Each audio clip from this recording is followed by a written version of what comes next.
Comment évaluer le niveau d'un élève en classe de FLE? Dans cette vidéo, je vais vous donner 3 outils très puissants pour évaluer le niveau de vos élèves en présentiel et en ligne. C'est super important parce que, si comme moi vous avez fait un certain nombre d'erreurs dans le passé, peut-être que ça vous est arrivé de surévaluer le niveau de vos élèves, de dire par exemple qu'un élève était C1 alors qu'il est B1 en réalité, et inversement, si vous sous-estimez vos élèves, qui sont B2 alors qu'ils sont juste A2, c'est pas terrible. C'est pas terrible pour votre crédibilité en présentiel et en ligne, et en plus en ligne c'est encore pire parce que vous risquez d'avoir des cours trop difficiles si le niveau est surévalué ou trop facile et d'ennuyer vos apprenants si le niveau est sous-évalué. Et vous risquez donc de perdre vos apprenants et ces derniers iront voir d'autres profs, la concurrence. Donc ça peut être très problématique de ne pas savoir évaluer le niveau d'un élève. On va voir un petit peu comment faire dans cette vidéo.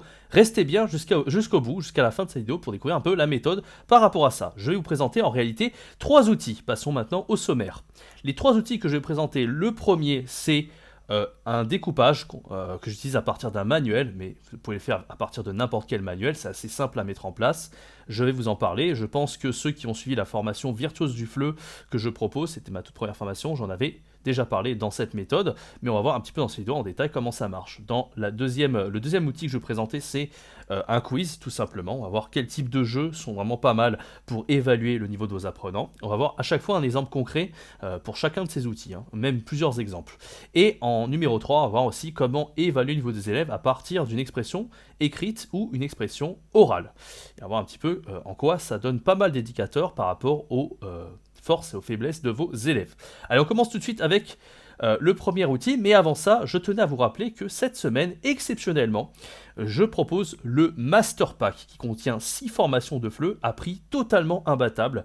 Je vous le propose, ce pack, au tarif de moins 80% de réduction.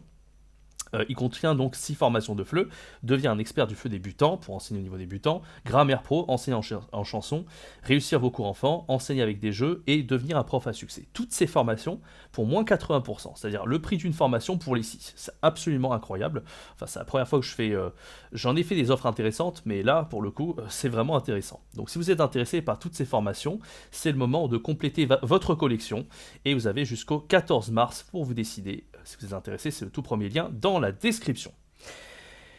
Alors, le premier outil. Alors, avant de vous parler du premier outil, j'aimerais faire un petit nota bene sur 3 choses très importantes à savoir sur l'évaluation. Il ne faut pas oublier ça, parce que si on part sur de mauvaises bases et on part sur des croyances un petit peu clichés sur l'évaluation, on va forcément se tromper.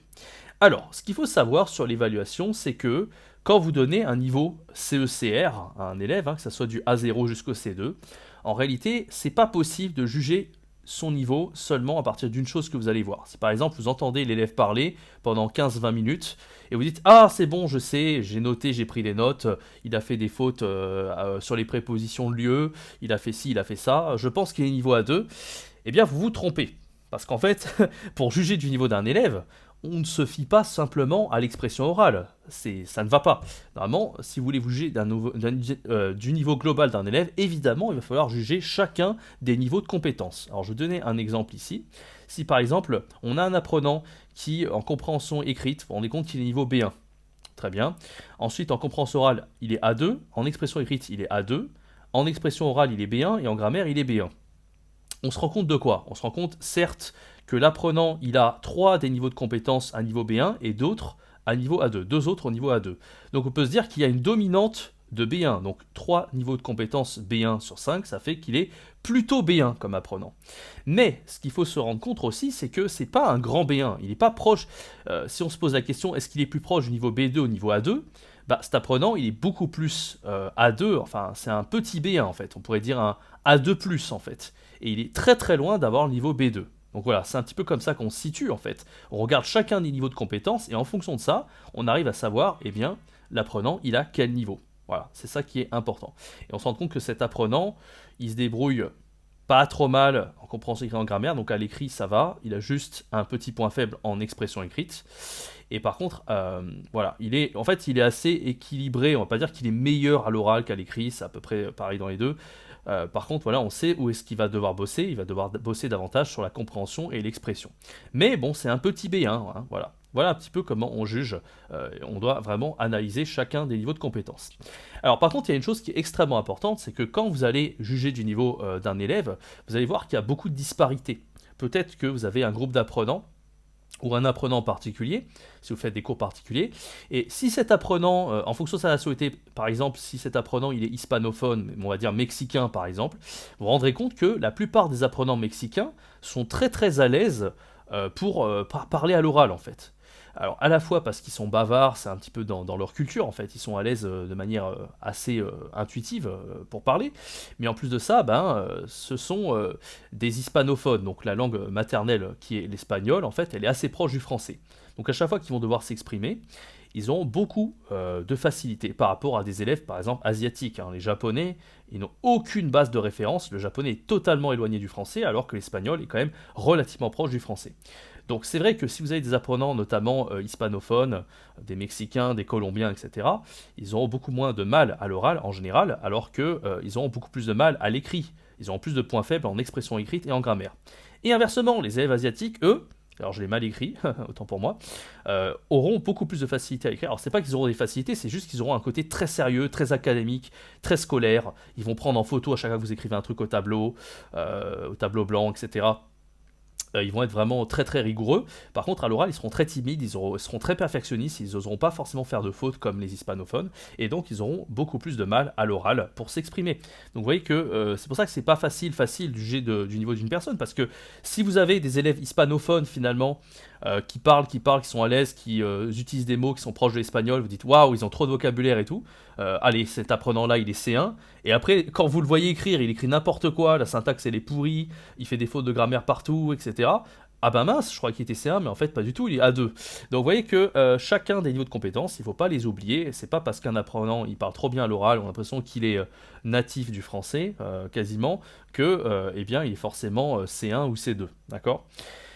Ouais, et après, ce qui est important aussi de savoir, c'est que l'intuition que vous pouvez avoir, elle est souvent fausse. Peut-être que vous allez entendre un apprenant parler, vous allez lui dire waouh, il a l'air trop fort, il est C1. Même si vous prenez des notes et vous faites comme en situation d'examen du DELF, un peu rigoureux et tout ça, c'est pas pour autant que vous avez vraiment une véritable idée du niveau. C'est pour ça que il faut vraiment être rigoureux et méthodique pour juger du niveau d'une personne, et c'est pas simplement en écoutant parler pendant 20-30 minutes que vous allez vraiment très profondément juger du niveau d'une personne. Moi j'avais une anecdote par rapport à ça avec une élève chinoise, il y a longtemps en Chine, c'était il y a 5 ans, à l'époque j'avais pas très bien évalué les élèves. En fait, quand elle parlait, elle avait un côté où elle hésitait beaucoup, elle cherchait beaucoup ses mots, elle n'était pas très fluide pour parler. Alors moi je me suis dit, bon bah c'est une élève qui a un niveau B1, un truc comme ça, elle a quand même du vocabulaire, de la grammaire, mais bon elle hésite de trop. Moi je pensais qu'elle avait un niveau intermédiaire, quelque chose comme B1, maximum B2. Et en fait, elle a eu le DALF C1 quelques mois plus tard. Donc je me suis complètement gouré. La raison est la suivante, c'est que moi je me disais elle n'était pas à l'aise, elle cherche trop ses mots, etc. Donc elle n'est pas genre au niveau avancé, pas du tout. Mais en fait, cette apprenante en question, il se trouvait qu'elle avait une excellente grammaire, elle avait un langage très formel, elle avait un excellent niveau. C'est juste qu'elle avait un côté très perfectionniste, et donc à l'oral, comme beaucoup d'asiatiques d'ailleurs, elle prenait vachement son temps, elle cherchait vachement ses mots.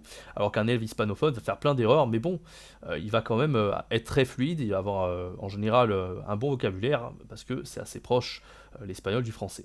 Bref, voilà, un petit peu, je voulais faire un petit aparté par rapport à ça avant de commencer. Allez, c'était une intro un peu trop longue, on va passer au premier outil dès maintenant. Le premier outil que je vous présente, c'est le découpage du manuel, alors d'un manuel en particulier, celui qui s'appelle Alter Ego, c'est mon manuel préféré, ça va faire 4 ans que j'utilise ce manuel, enfin j'adore ce manuel personnellement, j'espère qu'ils feront une mise à jour un jour, parce que ça va faire plus de 10 ans maintenant qu'il existe. Mais vous pouvez le faire avec n'importe quel autre manuel, hein. Avec Edito ça peut marcher, avec Taxi, bon bref il y a d'autres manuels, je vais pas tous les faire. Je vous avais fait une vidéo d'ailleurs sur les manuels, je vais essayer de mettre ça en haut à droite de l'écran. J'avais fait un top 5 il y a quelques temps. Alors ce qui est pas mal quand vous avez un manuel, c'est que vous avez un sommaire dedans. Autrement dit, vous pouvez directement aller voir le sommaire, et puis vous pourrez aller voir aussi quels sont les objectifs communicatifs dans le manuel en question. Par exemple dans Alter Ego il y a beaucoup de choses sur... voilà, au niveau débutant, on va dire, je dois être capable d'indiquer une direction, je dois être capable de commander au restaurant, de parler de mes loisirs, de mes passions, tout ça c'est du niveau A1, A1, à 1.1, à 1.2, voilà. Et toutes ces actes de parole-là, on est censé les savoir à ce niveau-là. Donc si vous vous rendez compte que l'apprenant il ne sait pas maîtriser ça, c'est probablement qu'il est niveau A1, enfin, voire même A0, très souvent. Et ça, vous allez pouvoir le savoir avec le découpage que je vais vous montrer dans un instant. Alors, je vous mets en garde, hein, c'est un indicateur ce découpage, ça ne veut pas dire que l'apprenant il est exactement à 1.1 ou à 1.2 en fait. Parce que c'est assez subjectif le niveau d'un élève. En réalité, pour certaines personnes, un élève il peut être B1 et pour d'autres il peut être B2. Mais quand même, voilà, comme je vous l'ai dit, si on se fie aux objectifs communicatifs, si on se fie aux connaissances lexicales, grammaticales et phonétiques de vos élèves, c'est assez fiable comme outil. Allez, je vous le présente dès maintenant. Ça ressemble à ça, vous voyez, hein, c'est un outil où il y a marqué les différents niveaux du CECR. On a le nombre d'heures au total pour atteindre chaque niveau, pour valider chaque niveau. Désolé, j'ai un peu barré là parce que j'avais déjà fait cette vidéo, j'ai un petit peu bafouillé, donc je l'ai recommencé. Ne m'en voulez pas par rapport aux écritures qu'il y a déjà. On a le nombre de jours pour atteindre tel niveau, on a le numéro des dossiers ici, et chaque manuel alter ego par rapport au niveau qu'on a. Vous voyez, c'est assez bien foutu. Et en fait, on va voir un petit peu. Alors, je vais donner deux exemples d'élèves et je vais vous dire un peu comment on arrive à situer le niveau d'un élève par rapport à chaque exemple. Le premier exemple d'élève, c'est on va admettre qu'un élève il est capable de se présenter, de saluer et de parler de sa ville.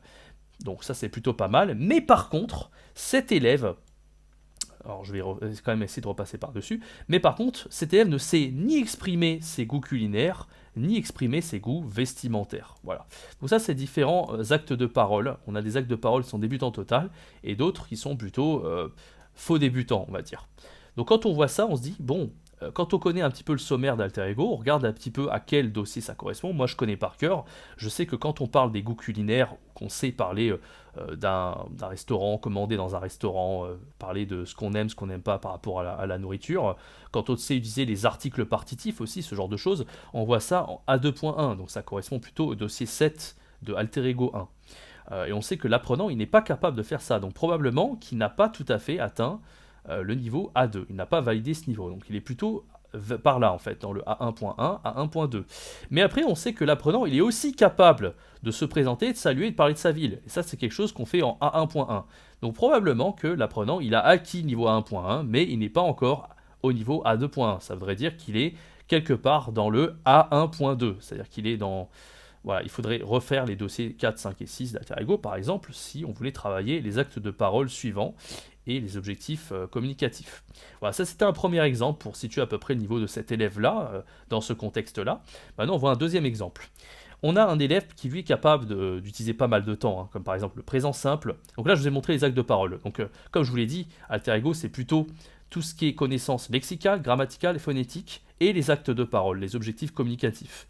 Donc par rapport à un élève qui, lui, il aurait ces connaissances là en grammaire, il serait capable d'utiliser le présent, le passé composé, l'imparfait, le futur proche, le futur simple et l'impératif. C'est vraiment pas mal. Mais par contre, il ne connaît absolument rien au subjonctif présent. Il n'a jamais vu ça de sa vie. Bon, quand on connaît un peu le sommaire d'Alter Ego, quand on connaît un peu le contenu de ce manuel, on sait que tout ça, c'est à peu près du niveau A1, A2. On va dire que ça couvre à peu près tout niveau A1, A2, même s'il y a d'autres temps. Par exemple, le plus que parfait, je ne l'ai pas mis, mais c'est en A2.2. Mais comme il ne connaît pas le subjonctif c'est pas quelque chose qu'on voit en A1 ni en A2, on le voit à partir du niveau B1, en B1.1 plus exactement.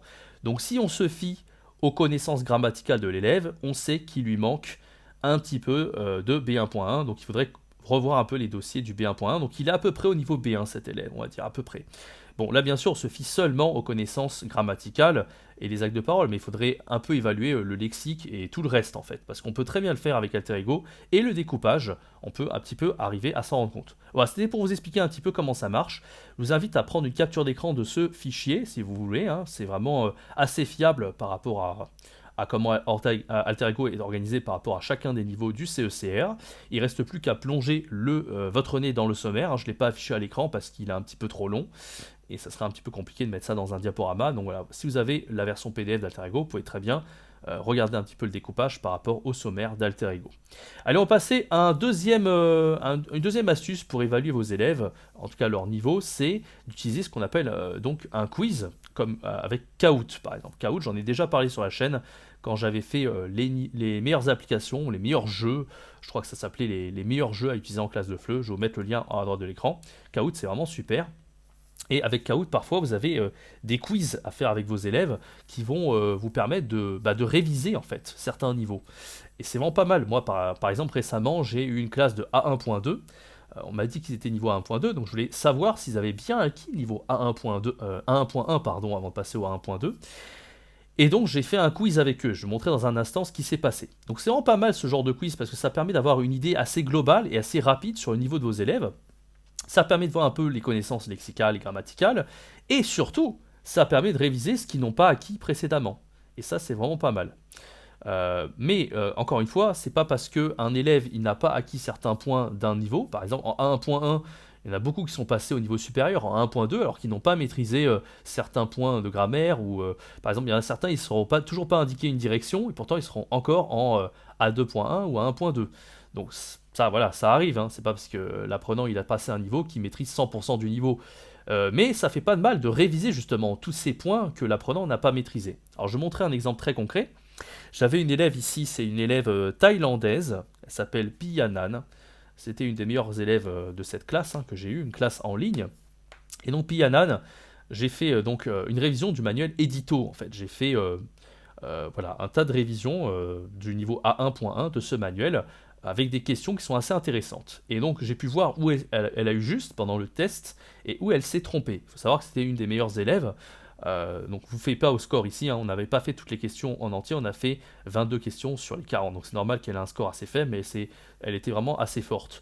Donc elle s'est trompée par exemple sur la nationalité, elle a mis Jean est de nationalité allemand, alors que c'était allemand 2, parce que c'est du féminin. Là, elle s'est trompée entre le masculin et le féminin.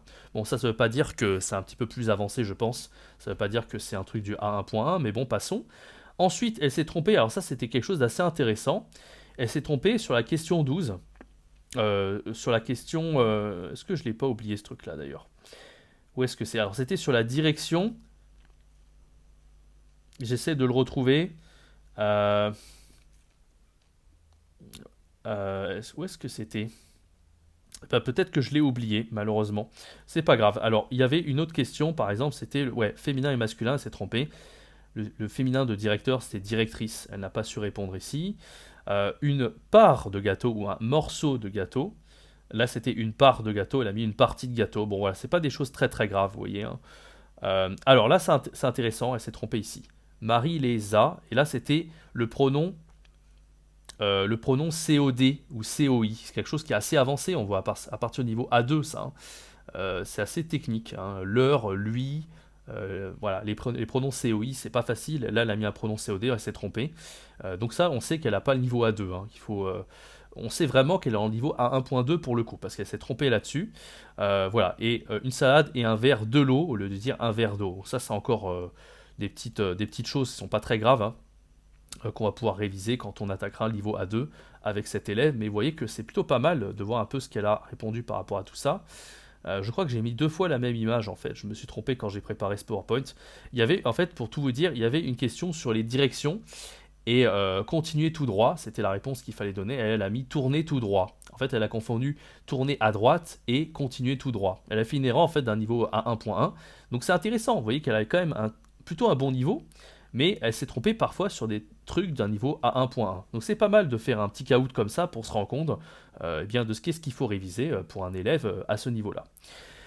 Voilà, la dernière technique pour évaluer le niveau d'un élève, c'est bien de l'évaluer à travers une expression orale ou une expression écrite. Alors, encore une fois, je vous dis, il faut vraiment... le mieux, c'est de faire les deux, parce que si vous faites un des deux, vous n'arriverez pas à voir... Si un élève se débrouille bien à l'écrit, peut-être qu'il a des faiblesses à l'oral, et inversement. Je vous ai dit, en fonction de la nationalité, en fonction de pas mal de critères. Mais ce qui est pas mal, c'est que ce genre d'évaluation que vous faites à l'oral ou à l'écrit, vous allez mobiliser pas mal de compétences. Par exemple, des compétences lexicales, grammaticales et syntaxiques. Donc ça mobilise quand même pas mal de choses à la fois de faire ça. Quand vous êtes sur la grammaire, vous êtes seulement sur la grammaire. Alors que là, quand vous êtes sur l'expression orale, vous mobilisez pas mal de choses en même temps. L'écrit, c'est la même chose. Donc ça, c'est vraiment pas mal.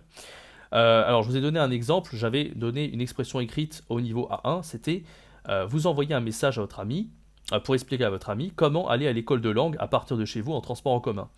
Donc là, j'ai pas mis une production d'un élève parce que j'avais rien sous la main, mais je l'ai vu en classe à peu près ce qu'il répondait. Et j'ai demandé à ChatGPT de me simuler comment un élève à 1.2 pourrait répondre avec des fautes en fait. C'est pas du tout comme ça qu'un élève à 1.2 répondrait, mais c'est intéressant parce que même avec une réponse d'une intelligence artificielle comme ChatGPT, on peut déjà se rendre compte qu'est-ce qui est acquis et qu'est-ce qui n'est pas acquis. Si on vraiment fait pas attention au niveau 1.2 ici. Il y a des choses qui sont bien et des choses moins bien. Là, on a l'impression que c'est alors pour pas être pour pas faire de quoi que ce soit, hein, quand j'étais plus jeune, on disait que c'était du petit nègre en fait. Donc on a l'impression que c'est du petit nègre, comme nous parle ici ChatGPT. Salut ami, donc là il manquait l'article par exemple. Moi expliquez-toi comment aller chez moi. École de langue, toi sortir et marcher. Après métro, tu prendre ligne 2. Donc tout est en soi juste, on comprend très bien. Hein, je veux dire, il n'y a pas de faute de morphosyntaxique, il n'y a pas vraiment de forme de syntaxe, il n'y a pas, voilà, c'est assez clair. Par contre, voilà, rien n'est conjugué en fait, rien n'est conjugué. Ici, il manque l'article. Donc c'est pas du tout comme ça qu'un apprenant débutant y répondrait. Mais c'est déjà pas mal parce que là on peut voir qu'au niveau d'un syntaxe il n'y a pas de problème, au niveau du vocabulaire il n'y a pas du tout de problème. Voilà, là à ce niveau-là on pourrait dire que c'est acquis. Mais par contre tout ce qui est conjugaison, grammaire c'est zéro, ouais. On peut vraiment se faire pas mal d'idées en fait par rapport au niveau d'un apprenant quand on demande ce genre de petite expression écrite. Et ça c'est vraiment pas mal à faire en ligne et en présentiel. Voilà. C'est vraiment tout bête, mais quand vous faites ça, wow, vous avez tout de suite beaucoup plus d'indications sur le niveau d'un apprenant.